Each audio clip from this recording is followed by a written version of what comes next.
Hi, I'm Rhonda Henry. I'm one of the therapists at the UK Work-Life Office, and today I want to talk to you a little bit about navigating the holidays. What we're going to cover today is negotiating holiday plans, alternative ways we might be able to celebrate, and managing our feelings of guilt, grief, depression that might come up if we're not able to celebrate the way that we're typically used to. And then how do we plan for just a healthy holiday break overall? So typically when we think about the holidays, what comes to mind? Of course, it's gathering with the people that we love. That might be family or friends. That may be traditions that we've had, typical things that we do that we enjoy that really speak to the holidays for us. There may be a component of religious practice, gift giving. Often we share food, as part of many different kinds of celebrations. Typically we might travel for the holidays, and we certainly look forward to and enjoy some time off work. So we know that 2020 is turning a lot of things up on end. So we know that the pandemic this year is going to affect a lot of those things, whether we're able to gather with our loved ones or what that looks like, how we're able to share space with each other, what traditions look like this year. So we're going to talk through a little bit about how do we make some decisions about how to navigate the holidays safely, as well as how to navigate some of the feelings and impacts to our relationships that might come along with that. So how do we figure out what to do? There's a lot of choices. There's a lot of advice out there. And many of us are following the news and seeing numbers that are growing higher related to the pandemic. But it's still possible to find ways to celebrate and connect throughout the holiday season. I think it can be really helpful to start with just kind of assessing your own needs. What is truly meaningful to you about holiday gatherings or holiday celebrations? What do I actually want to do? And if the thing I want to do, once we kind of get that in mind, is it safe to do that? Or is there an alternative? Is there a different way that I could connect with my loved ones or share a gift or share food, maybe in a way that is a little more safe? What are some things in the holidays that I do out of obligation? And is this an opportunity to say no? Sometimes we do the same things over and over because that's what's expected of us. We may or may not always enjoy those. We may or may not find those things meaningful. Is there a boundary that I need to set?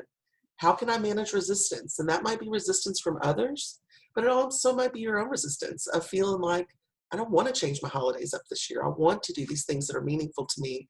And how am I going to balance that? I think a few factors, it can really help to keep a few of these factors in mind. Especially, when we're thinking about sort of historically, when do we typically give in to pressure from family or friends? What role does guilt or obligation play in decision making? Are there certain folks that we really struggle to say no to or to set that limit with? Do you think that your opinion or your needs are less important than other people in the group? And I've seen this, in my individual work with clients, I've seen this be influenced by the age of people having the discussion, whether or not you have children or whether you're with a partner. Sometimes it's easy for other people to kind of brush off, well, you don't have kids, you're not going to understand. Or, I'm more invested in this, and so sort of my opinion should rule. I think looking back at some of those historic sort of dynamics within your family or your friend group, it can really help you to sort of think ahead and give some thought to where things might kind of go off track or where you might find yourself giving into something that you're really not comfortable doing. So I think when we think about making a plan, certainly, I can't say strongly enough, it is time to communicate with your family and friends. The time is now, especially because things are probably going to be different. We can't kind of wait to the last minute. We need to be thinking about what that's going to look like this year, what different opinions folks have, what are the guidelines in the area that you're in. Knowing that those family and group dynamics are going to likely factor in. If you've got somebody who tends to be the one who kind of makes all the plans for the holiday gathering at your house, then they're going to probably want to make all the plans for the holiday gathering at your house. This may be a year that needs to look a little bit different, where there are more voices in that mix and more sort of perspectives on how we're going to do this. I think ensuring that all the right folks are part of that conversation. So again, not just having maybe one or two people make the decision for everybody, but having a chance in some way, whether it's through a group text, whether it's a big Zoom call that lots of folks are on, whether it's an email exchange, whatever that might look like, but having a chance to get different points of view in that mix. Because most of us, most of us know that we're not going to always get our way in a conversation, especially when it's kind of bigger group decisions. But the thing that can really help us sort of head off some hard feelings can really just be making sure that we get our voice out there, that we get our idea or our perspective in the mix. I think going into any of those conversations with the goal to seek understanding to other points of view, not to just wait for, your chance to talk, because we all do that at some times. But how do I really seek understanding? How do I look at this from somebody else's perspective? Just so we can at least have that connection and communication. That doesn't mean that you have to say yes to every idea someone has, but seeking understanding, being able to connect, it does let you express empathy. It lets you express maybe shared concern or shared difficulties with the people you love. Being flexible in your thinking. And I think we've all been really called on to do that in the last 10 months. How do we learn some new normal? How do we kind of adapt to change, even when it's not really our preferred way to spend that holiday? I think focusing, as we said earlier, on what aspects of the gathering is important to you, taking time to think through the options, not sort of springing these conversations on somebody else. Like I said, talking early so we've got plenty of time to make a plan. When we think about what aspect of the holiday is most important to you, obviously everything listed here is important. These are things we enjoy. These are typical, again, features of holiday gatherings, whether those are religious in nature, whether those are New Year's, whatever we're coming together for. These are things that we like a lot. And so, for example, if we're saying that seeing somebody in person is the most important thing for you, that might this year mean that needs to be without a big shared meal. Or maybe that's going to be seeing one another outside for a little while, but keeping the visit very short, having masks on, that sort of thing. If we like sharing food and gifts, do we make a plan to do small gifts or small food that we make for each other and do porch drop-offs? So thinking about these different aspects of the holiday and what's most important can help bring a little bit of clarity as you're trying to make some of those decisions. Things to consider. I'm not going to go through all of these. The next couple of slides are pulled from the CDC website and some of their holiday suggestions about ways to celebrate. The site is here. I would really encourage you to check that out for kind of their latest guidance, because we know that even in the span of a week or two, we may be getting different messages about what we need to be doing to keep ourselves and our families safe. So some of the things to consider, how many people are we talking about? Is travel involved? How long are folks together? Are we able to be outdoors? And really considering, what would a delayed or virtual celebration look like? Is that a possibility? Again, establishing some ground rules, looking at options, thinking about ground rules. If there's going to be some type of gathering, even in a small group, what do these different aspects of the gathering maybe look like? And, it's hard to put some of these limits in place. I was at an outdoor family gathering this summer, and I had a relative ask if she could give me a hug at the end of it. And I had to say no, because I wasn't comfortable with that, even though she was. So knowing that some of these things are, they're not going to necessarily land the same way for everyone. And so I think it's figuring out, what are the boundaries that you want to have, for yourself individually, for your small sort of pod of your family. Again, these were drawn from the CDC guidelines. And I think that's a good place to look as you're sort of figuring out, as maybe a gathering is getting closer, looking to see what's some of the guidance from the CDC, what are some of the limitations they're talking about. They had tons of information. I just pulled out some highlights from it. But if you go to that website on the previous slide, you can get all kinds of good information. I think another thing to keep in mind, and really I think this one is, to me equally as important as some of the ones on the last pages, are some ground rules about how we treat each other. Many times we're looking to the holidays as that time to pull us together, to slow down, to have gratitude for those in our lives, for the blessings of our lives, for our friendships, for our opportunities. And we don't want to lose sight of those things in the midst of the concerns about our physical health and safety.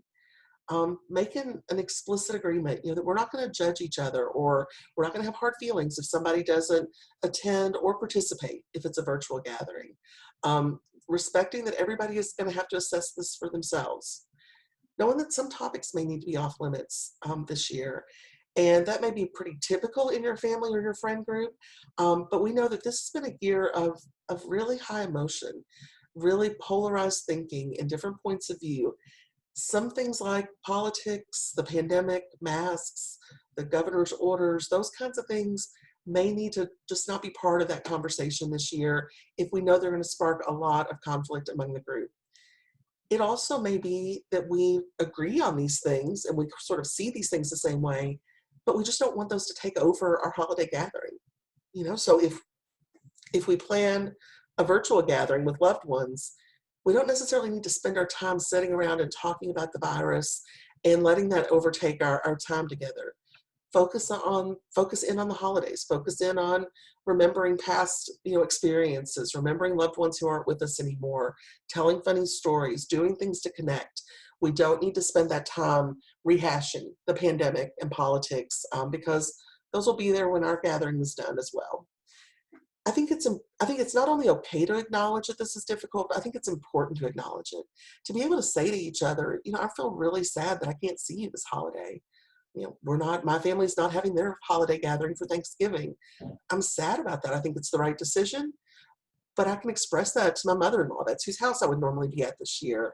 And it really is hard for me to know that she's going to be by herself. At least I've got my husband and my kid here. So it's okay to share what those emotions are, that we feel disappointed.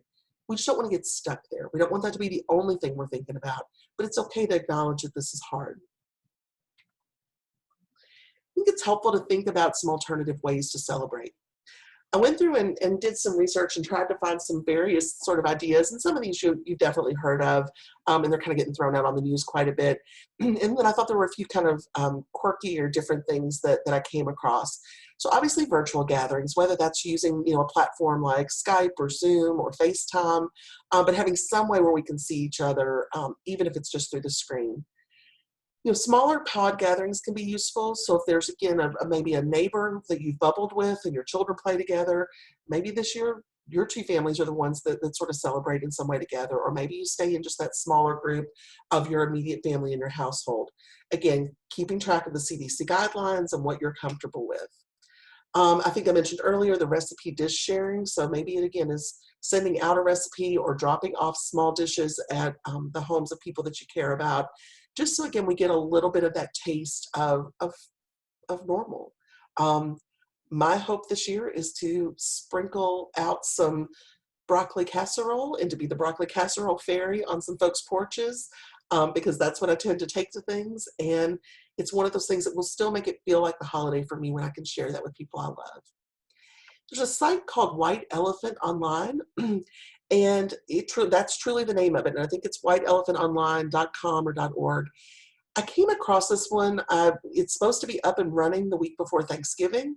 So check it out, see what you think. But many of us play those kind of white elephant, dirty Santa, crazy Santa games where we switch gifts around and do sort of a fun gift exchange. This platform is saying that they will provide a platform or a way to do that online, where we can do some of that gift exchange virtually and then be able to mail the gift to one another. Check it out. We'll see if it's good, if it's not. But I thought it was at least an interesting idea. Planning a shared event or volunteer project. So knowing that, yeah, we may not be together Christmas afternoon the way we normally would, but we're all going to do maybe a certain kind of project during that time, so that we've got that shared experience. I think when we think about bonding over meal prep, I think we get a lot of pieces, or we see a lot of things around bonding over the actual meal. Having a meal together and having some video going so we can enjoy that. But I know for me, I love meal prep time. I like when we're all just around the kitchen and those hours kind of going into getting all these different dishes ready. And then often that's where we're talking and laughing and cutting up together. So prop your phone up or set your tablet up so that as you're chopping veggies and you're getting your turkey ready, you can also share that meal prep experience with some other folks. Doesn't mean you have to be directly on camera the whole time, but just having that up in the background so that, again, you can have those easy conversations when they come up. Sending care packages. Again, gifts might look a little bit different this year. Maybe if we do drawn names typically, we'll do that and ship the gifts to each other. Maybe we'll do care packages based on, a color or a certain thing. And so I send you a care package full of yellow things, So look for there's so many pre-made gift packages or care packages out there that you can buy already made. So you can get some of those, monthly or one-time care packages, but you can also put something together just yourself that might be meaningful to your loved one or your friend. Alternative potlucks, some of the ideas that I saw kind of listed in this, again, we're not just sharing the food or the meal once we're setting down. That's perfectly fine and lovely. But also maybe taking your phone on FaceTime and showing decorations that you've put up, showing what the animals are doing, showing your front yard and front of your house if you put decorations up, showing different things, even pulling pictures up from old holiday gatherings and sharing those, either by sharing the screen or just kind of pointing your camera at the pictures, but being able to do some of that reminiscing even when we can't be together. And I think for me, one of the most important ones is this focus on gratitude. How do we not lose sight of the things that are good in our lives? Because even among challenges, we still have things to be grateful for. And when we make that choice to focus in on that, we tend to find much more satisfaction. We find more peace of mind, more of that feeling of connection when we really give thought and attention to those things that we're grateful for. Sometimes some of these things are going to involve setting boundaries. And, for many of us, it can be really hard to set a limit or a boundary with someone that we care about.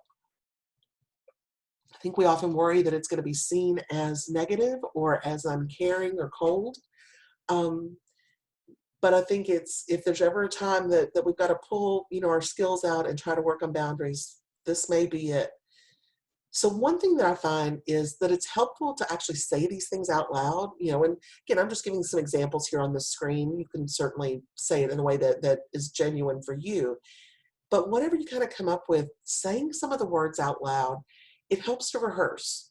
Think about, we do this with work all the time. If we're going to do a new program or project, we may rehearse how we're going to do that. We might go through the slideshow and sort of work through that in our mind so that we're pretty grounded in what it is we're wanting to say. Doesn't mean we have to say it word for word, but once those words have come out of your mouth, when you're alone, it's a little bit easier to say them to somebody else. So even things like, unfortunately, with all the uncertainty that's going on, we're just not going to be able to travel this year. Or, I'm disappointed that things won't be like they typically are, but I'm happy we're still going to be able to see each other in some way. We may see things differently, but I love you. I want to find a way to celebrate together. We have a lot of family and a lot of friends that are split by some very different um, ideological beliefs. Things feel um, pretty inflamed in a lot of ways. So, being able to come to this piece of, okay, we're going to have to agree to disagree right now, but I still want to celebrate with you. I still want you in my life in this way. I realize we don't agree, but this is what I need to do. And sometimes you're not going to get someone on the other side of that conversation who says, okay, and is supportive of that, but that doesn't make the boundary wrong. I think it's really important that we just kind of keep perspective as we go into the holidays. Holiday traditions evolve over time. How we gather evolves over time. I'm in a family that has military members. There have been many years we haven't had everyone at the table because folks were deployed. Folks may be ill. Folks got married or divorced. People have babies. People move. Often it's how we think about these changes really determines how we experience these things. Knowing too that even when we approach a situation with kindness or with an open mind, some people still may be hurt or angry if you try to set a boundary. That doesn't make the boundary wrong. And I think coming back to focusing on what you can control and then how do you communicate that? Because that's where your power is. This is what I believe is right for me or my family, and here's how I can best express that. And then thinking about, once we've developed a plan, once we know that, okay, this year we're not going to travel to be together, or it's going to look, like this small gathering versus our whole family, really shifting your focus to what is possible then. How do we make this fun? How do we make this interesting? How do we make it, meaningful for all of us that are involved in this? I think as we focus on what's possible, it's a little bit easier to sort of stay grounded and positive. I think, again, it's okay to acknowledge that it's a struggle or that maybe we're hurt or we're disappointed, but we don't want to get stuck there. We want to move forward and look at, okay, so how are we going to come together? How are we going to stay connected? Even outside of the pandemic, holidays are just sometimes hard. Many of us will find, on one hand, we may really love some things about it. On the other, it may really bring up a lot of difficult feelings. A lot of folks get really overwhelmed at the holidays. I would say for those of us, for the therapists at the office who are seeing individual clients, for many of us, lots of folks are really kind of in struggle in November and December. So that may already be there anyway, and then we're sort of adding these other changes on top of it. We know that it's very common to feel grief for people that we're missing, to feel some sadness or nostalgia. We may also be grieving changes to the world, loss of traditions, those things that do have to be different. You may struggle with some feelings of guilt for setting boundaries or not being able to meet the expectations of other people. Sometimes we feel this, with our kids. I've had a lot of folks ask about, how do we explain this to children that, I can't give my kid the exact holiday that I was hoping to this year. And I would suggest you frame that around kindness and care for other people. That holiday spirit is not just the toy that's in front of us. It's not just the meal on the table. It's the care for each other, and really think about sort of, again, philosophically for your family, what does it mean to love and to care for each other? And, maybe our decisions around the holiday are part of kind of a reflection of that, or an operationalization of that. I think when we've got difficult emotions coming up, whether that's typical for you in the holiday season or whether this year is just particularly challenging because of the pandemic or just because of some other reason, something else that's maybe changed in your life this year, I can't stress enough the importance of focusing in on self-care and maintaining some of your routines.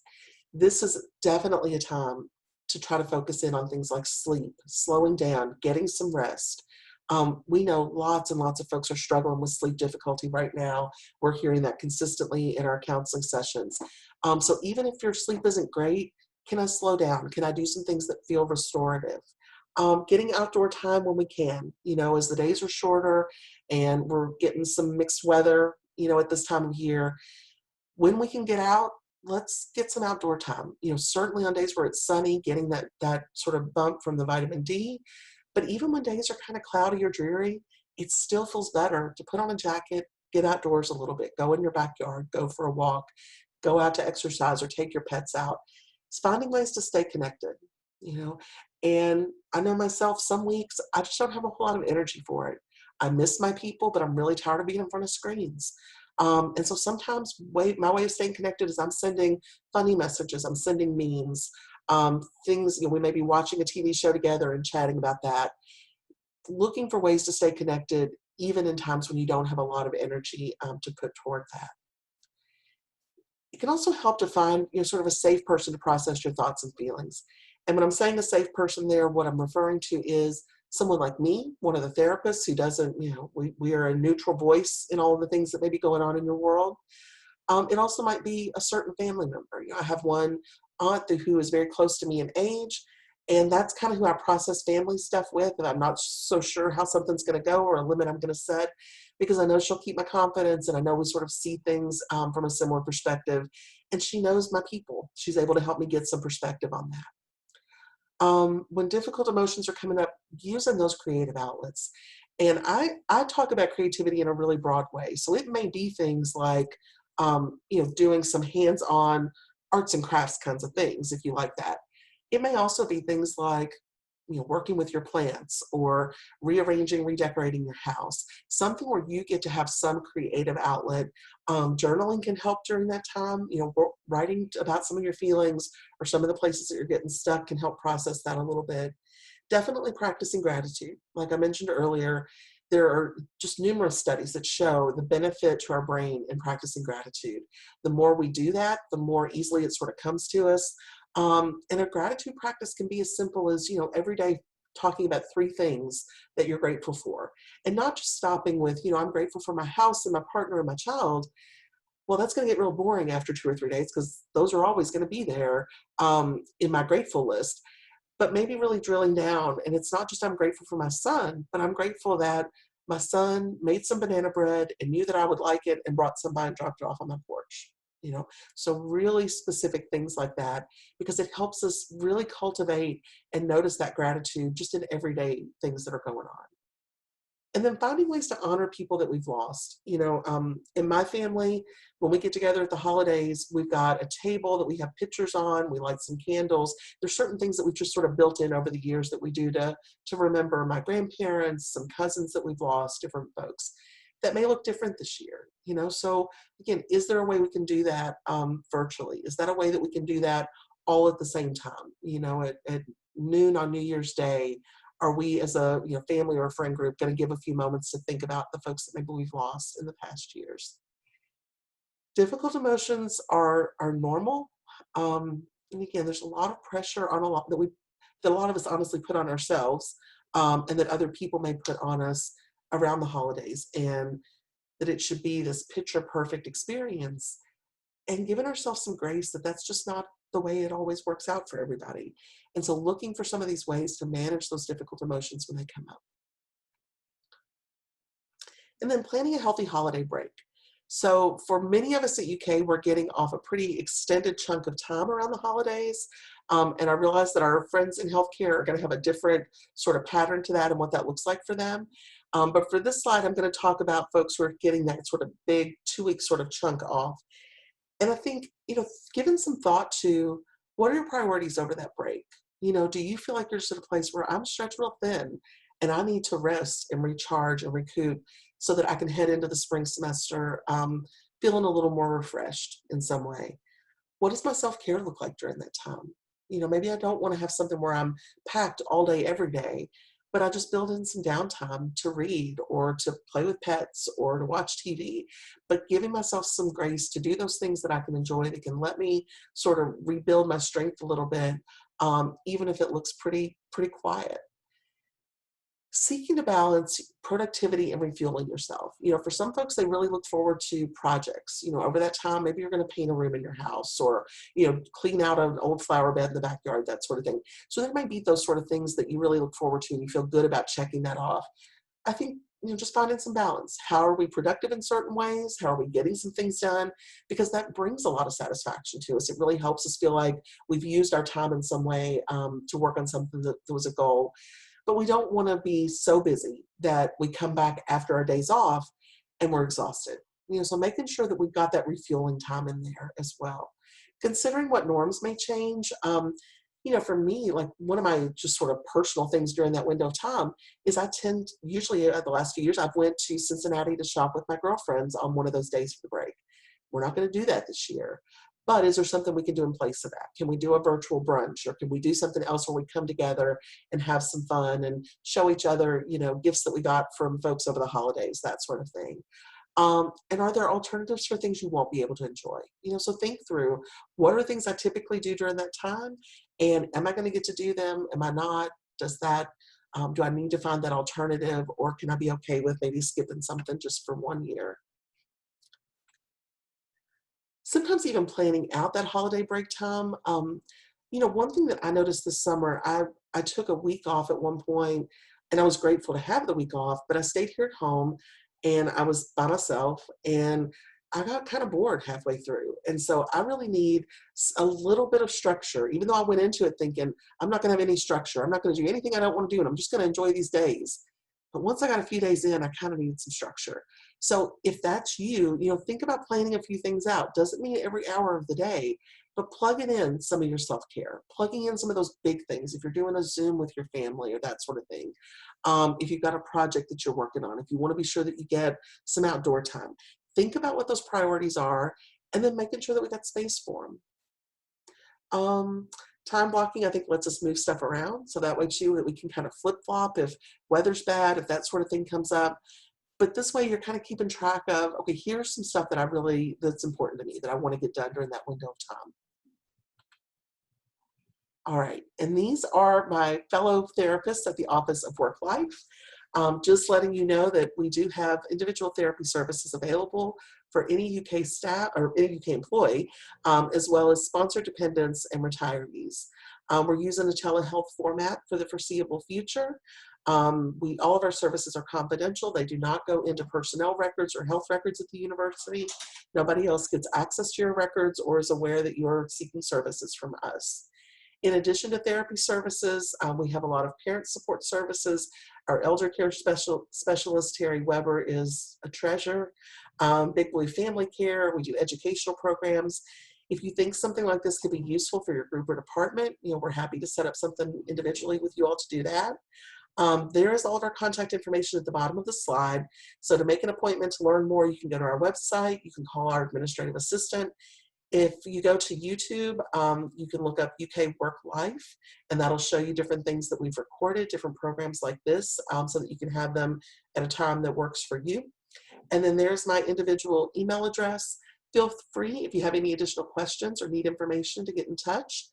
We also have a number of different events that will be coming up. We're going to be talking about sleep difficulty a little further in December. But if you go to the Work Life website, you'll be able to see any of our upcoming events and register to get more information. All right, I hope you have a great holiday, even if it looks a little different than what we expected. Stay safe, healthy, and connected to those you love. Take care.